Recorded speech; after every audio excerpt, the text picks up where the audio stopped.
Hello and welcome to IOV Quick Tips. My name's Chris North and my tips today are all about using Lavalier microphones. First of all, let me tell you about my own 3 don'ts.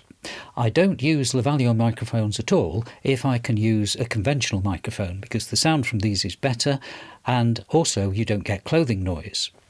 I also don't use radio transmitters if I can avoid it, because you get extra problems with those from dropouts and interference. And finally, I don't use Lavalier microphones underneath clothing unless it's absolutely necessary, because that introduces clothing noise and makes the microphone sound much more muffled, and that's a much more specialist thing for drama.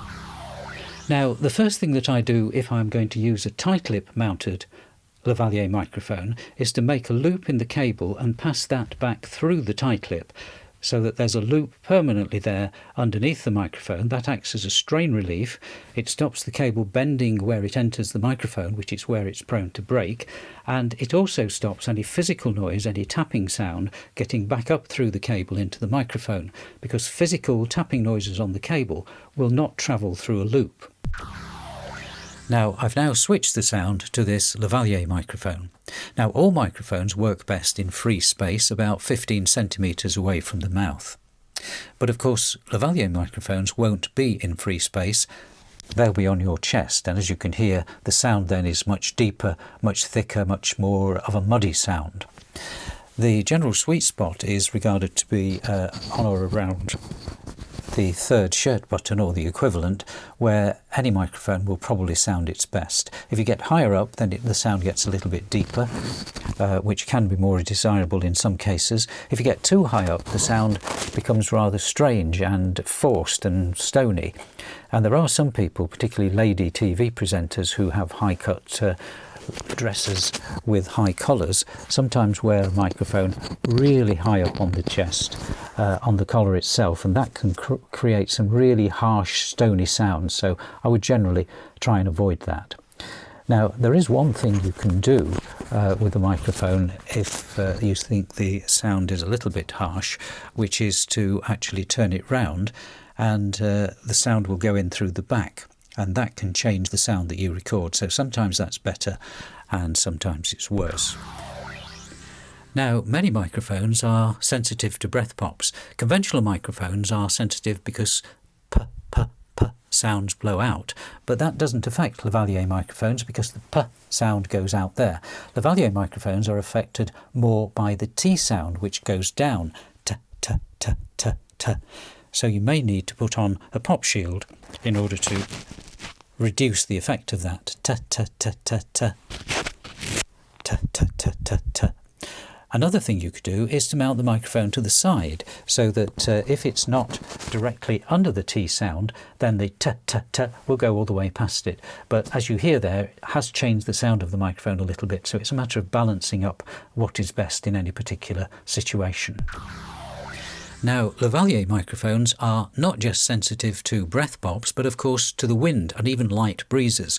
So if you're going to attempt to use one outside, you'll definitely need a fur windshield in addition to a foam shield.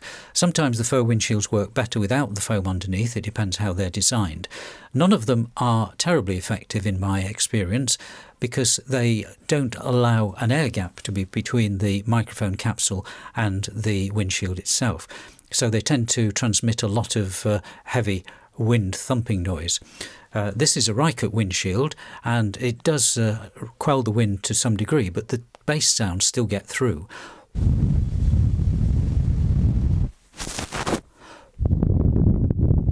But it's still far better with a windshield than without it. Other cheaper makes are Comica. This is a slightly bigger one with a pull strap. That can be placed on with a foam or without a foam.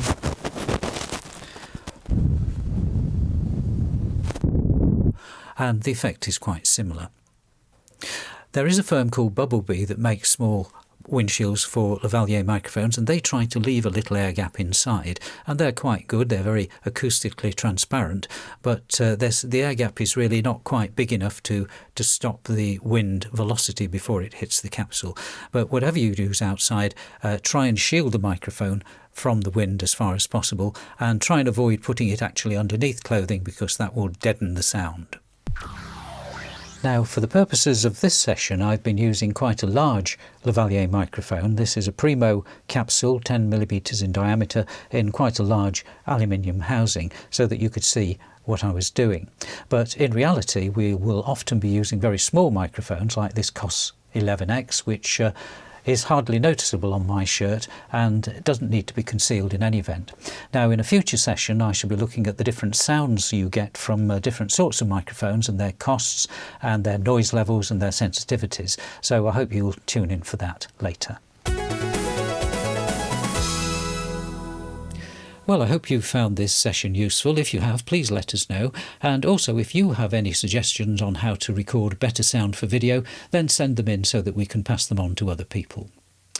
In the next session, I shall be looking at cabling for Lavalier microphones and how we avoid those terrible crackles and pops that you get from bad cabling, and in particular from those 3.5mm jack plugs that don't have a locking collar. So until then, it's goodbye.